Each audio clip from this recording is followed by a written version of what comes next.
Bonjour à tous, Fabien d'IAS Activator Web, j'espère que vous allez bien.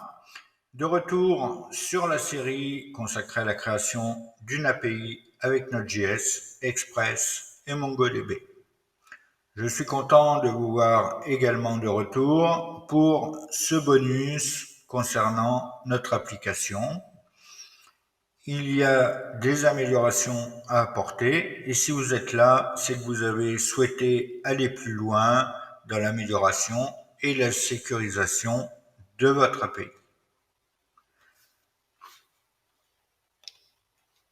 Regardons tout de suite cela. Ce que je vous propose de faire, à moins que vous l'ayez fait de votre côté, je vais, pour ma part, supprimer les bières actuellement sur mon site. Les bières surtout qui n'ont pas d'image.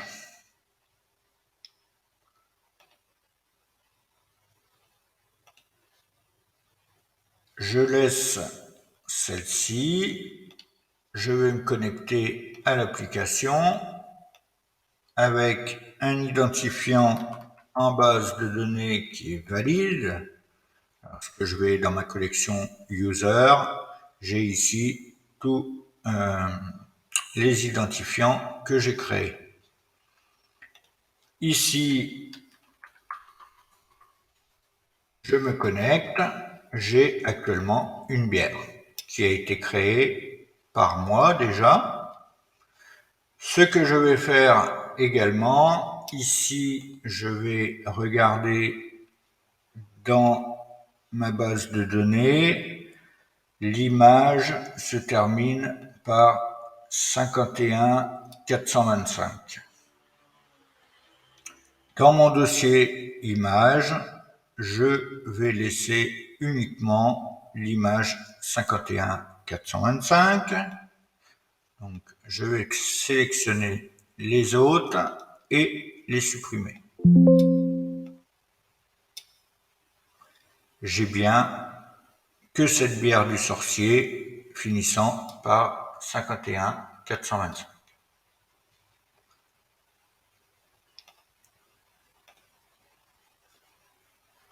Je ne sais pas si de votre côté vous avez fait attention à cela, mais lorsque nous modifions une bière en remplaçant une image, eh bien l'image remplacée reste dans notre dossier image. Ici, je vais modifier ma bière, je vais modifier mon image, je vais mettre celle-ci à la place, qui s'appelle Red Bokono, et j'envoie. Mon image est bien modifiée sur mon front-end. Ici, j'actualise. J'avais bière du sorcier. J'actualise. J'ai bien bière Red Bokono. Pas de problème, tout fonctionne correctement dans la modification. Le seul ennui ici, c'est que j'ai bien ma bière Red Bokono, qui est utilisée maintenant pour ma bière, mais par contre, mon ancienne image bière du sorcier est toujours dans mon dossier image.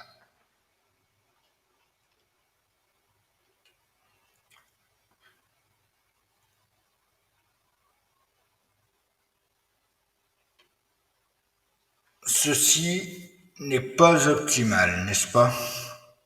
L'amélioration que nous devons apporter ici est donc de supprimer l'image lorsque celle-ci est remplacée. Ainsi, nous ne conserverons pas une image dont nous n'avons pas besoin dans notre dossier image. La fonction que nous devons modifier est la fonction updateBeer. Donc, dans notre contrôleur beer,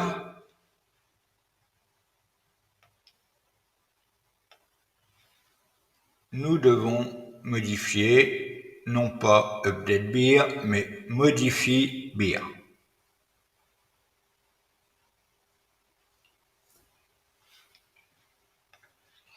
Donc, nous devons commencer. Alors, comme d'habitude, vous en avez maintenant l'habitude. Je vais, pour aller plus vite, copier et coller le code. Et ensuite, vous expliquer ce que je fais.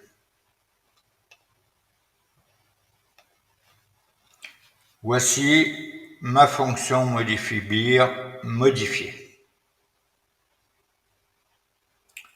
Que faisons-nous ici? Nous commençons dans une condition if-else. Nous regardons si la requête est faite sur un fichier de type file ou si elle ne l'est pas.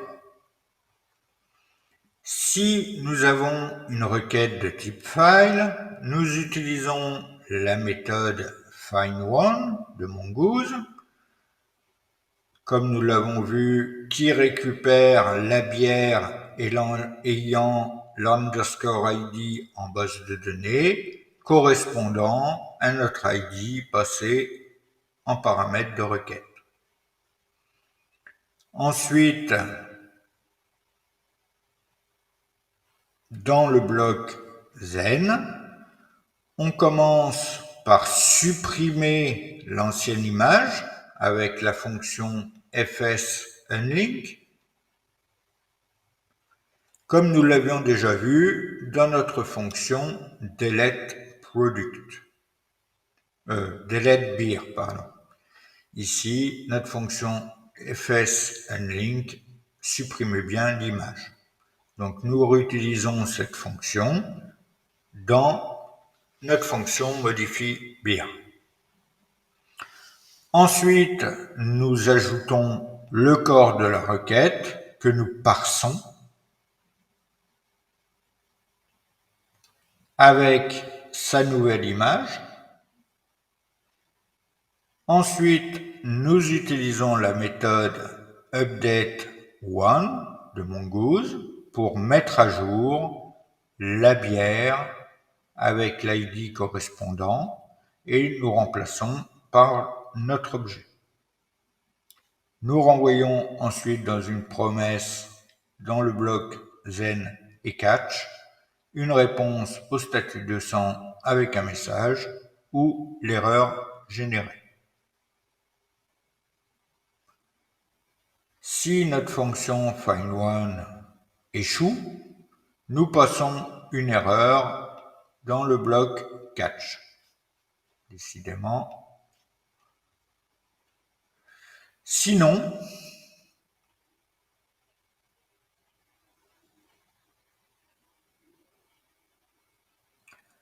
nous passons notre objet dans le corps de la requête. Sans ajouter d'image, puisque ici nous sommes sur une requête de type file, ici nous n'en avons pas. Nous passons donc notre objet, l'ensemble du corps de la requête avec l'opérateur spread, et nous mettons à jour ensuite notre bière avec l'ID correspondant.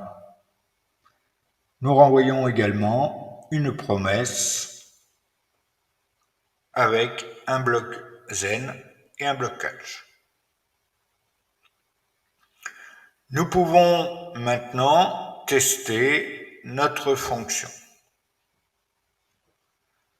Je vais tout d'abord supprimer ma bière du sorcier.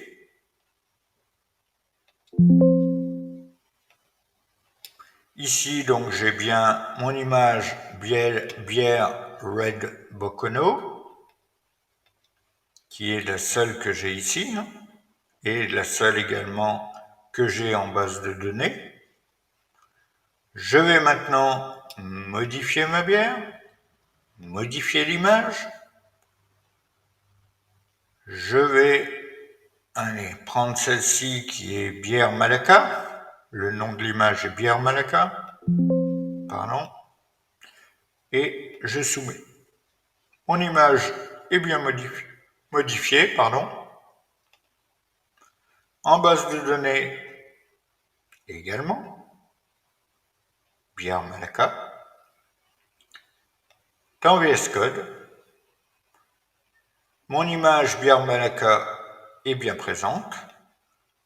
Par contre, mon image Red Bokono, qui était avant, ne l'est plus.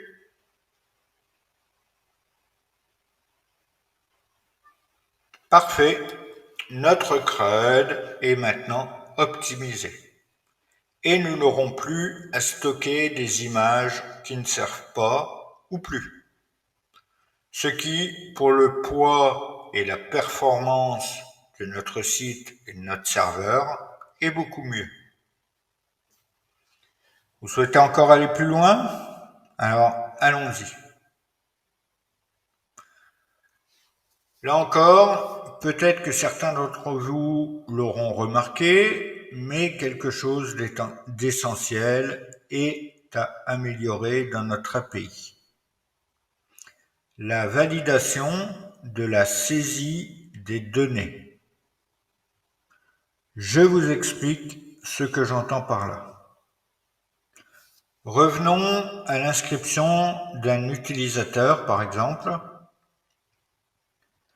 et par conséquent à notre fonction signup ou login pour se connecter. Si je vais sur Postman, que je vais dans ma requête signup, alors notez que nous faisons ici les tests sur Postman car ceci n'est pas possible sur le front-end.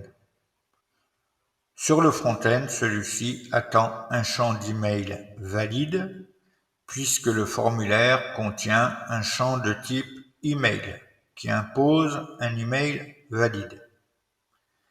Mais essayons sur Postman. Sur Postman, dans ma fonction signup, ici, dans mon champ email, imaginez que je mets simplement et je ne mets pas d'arrobas, je ne mets rien.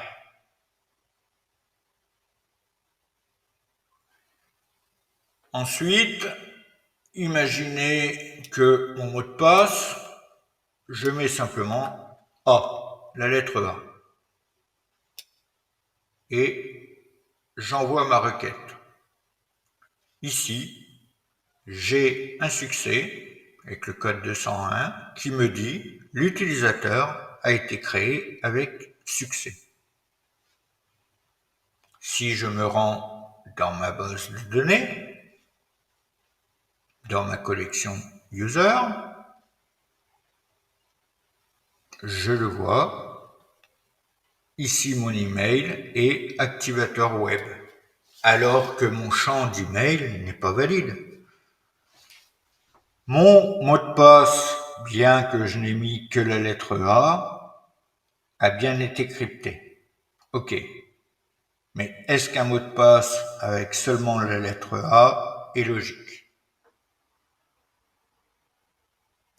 Je ne sais pas ce que vous en pensez, mais tout ça n'est pas très logique et nous ne devons pas laisser cela ainsi.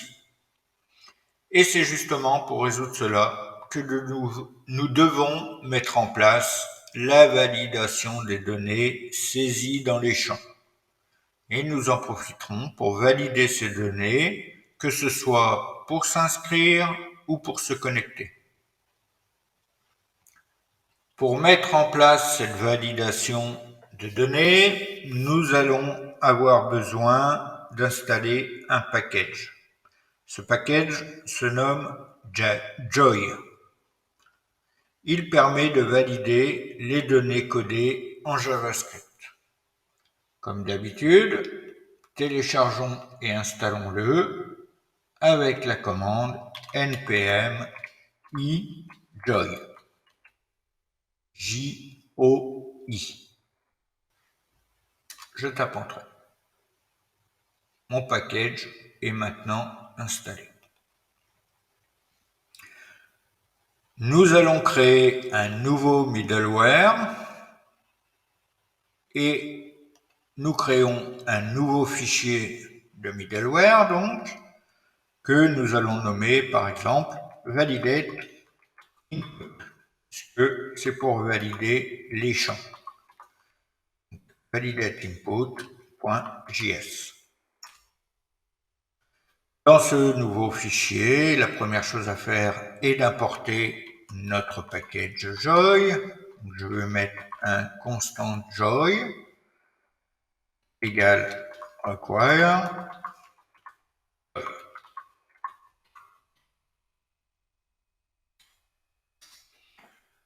Ensuite, nous créons nos validations.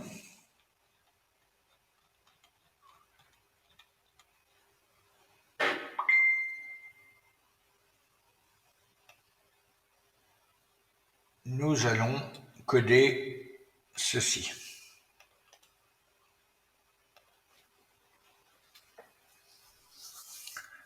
Dans ce code, nous passons notre modèle user schéma comme objet de schéma de Joy.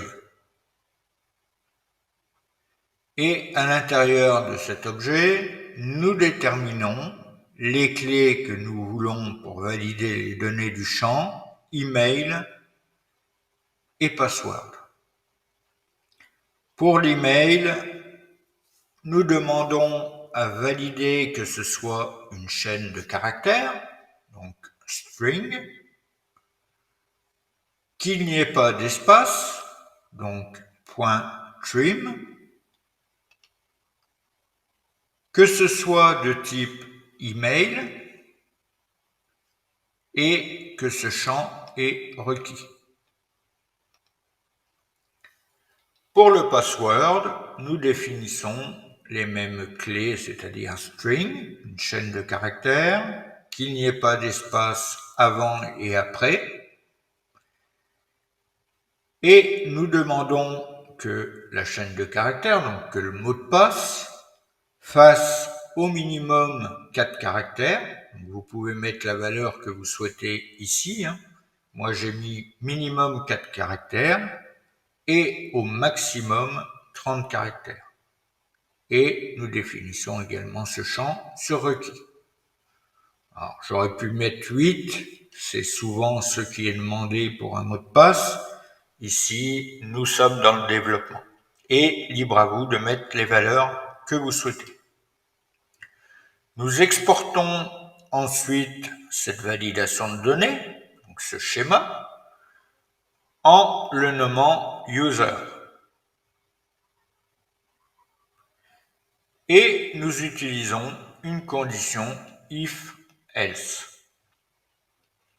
Si le champ contient une erreur, nous envoyons un code de statut 422 et nous envoyons email ou mot de passe invalide.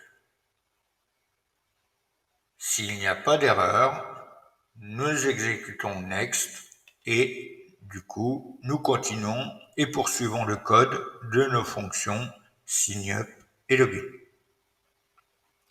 Il nous reste à importer ce middleware sur nos routes user. Donc, je vais fermer ceci pour un peu plus de clarté. Dans nos routes user, je vais commencer donc par importer mon middleware. Donc, je vais écrire par exemple constant validate égale require. Je vais chercher dans mon dossier middleware et ensuite je vais choper validate input.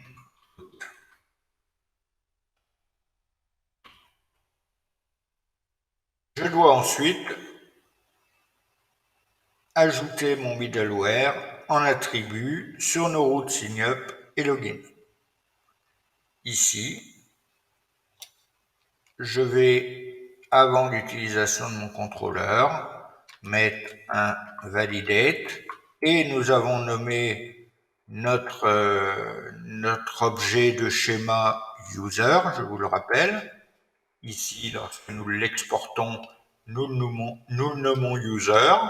Donc, nous nous en servons sur nos routes avec, dans le middleware validate, la fonction user, le schéma user. Et je fais la même chose sur ma route login.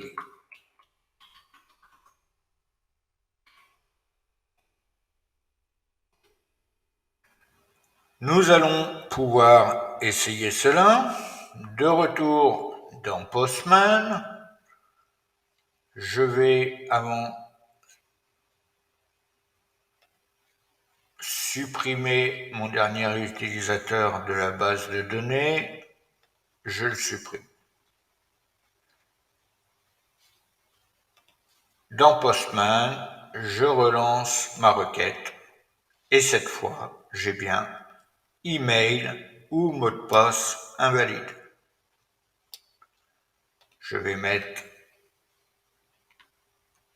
un mot de passe, alors une adresse email qui n'est pas utilisée encore dans ma base de données. Allez.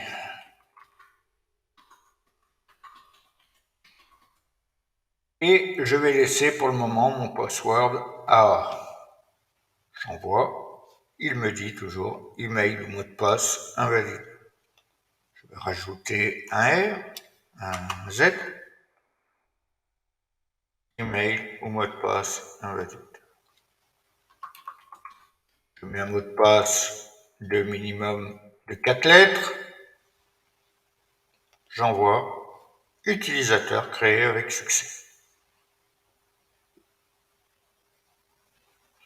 Vous pouvez faire évidemment différents tests. Vous pouvez modifier les données de notre middleware, c'est-à-dire que vous pouvez tout à fait mettre un minimum de 8 caractères ou un maximum de 10 caractères. Enfin, bref, vous le comprenez, à vous de construire votre API tel que vous le souhaitez. Concernant les tests de la fonction login, je considère que vous savez maintenant travailler avec Postman et vous laisse donc tester la connexion utilisateur de votre côté. Encore une fois, c'est en pratiquant que nous apprenons le mieux. J'ai essayé de mon côté en entrant pour commencer un email invalide, j'ai bien ma réponse d'erreur, puis j'ai mis un email valide, un mot de passe de seulement 3 lettres, là aussi j'ai un message d'erreur, et enfin j'ai renseigné la bonne adresse email, le bon mot de passe, et cette fois j'ai reçu mon ID utilisateur et mon token en réponse. Parfait, nous venons d'implémenter la validation de données des champs utilisateurs. Sachez que vous pouvez pousser le bouchon encore plus loin et, par exemple, ajouter d'autres clés de validation. Vous pouvez retrouver la documentation de Joy.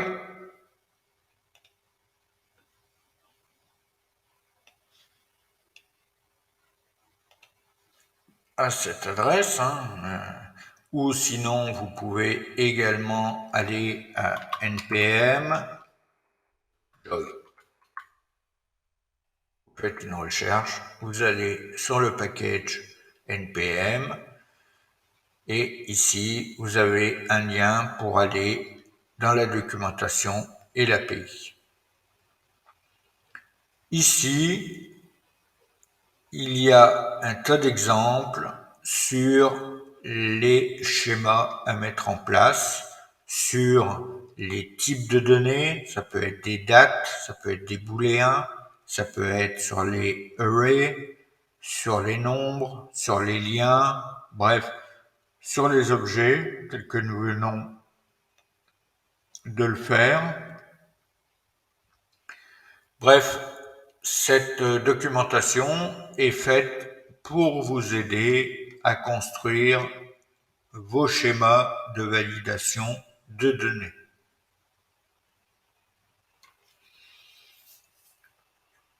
Franchement, ce que nous venons d'implémenter est déjà pas mal concernant les utilisateurs. Et si nous en profitions pour améliorer la validation des données de nos bières, lorsque l'on crée une nouvelle avis de bière ou lorsqu'on modifie par exemple, puisque nous utilisons là aussi un formulaire pour ce faire. Alors je vous propose un challenge. Essayez d'implémenter ces validations de données par vous-même. Nous le ferons dans le même fichier à la suite de notre schéma user, mais cette fois pour le modèle, pour le schéma de bière. Je vous laisse coder, j'en profite pour boire un café et je vous donne ensuite ma façon de faire. Il y a un tas de façons de faire, comme tout ce que j'ai codé jusqu'à maintenant, d'autres feront différemment. L'important ici est d'apporter une petite aide si c'est possible et de vous montrer ma manière de construire une API et d'améliorer ses fonctionnalités. Allez, je vais boire un café, je vous laisse coder. Happy coding, les amis.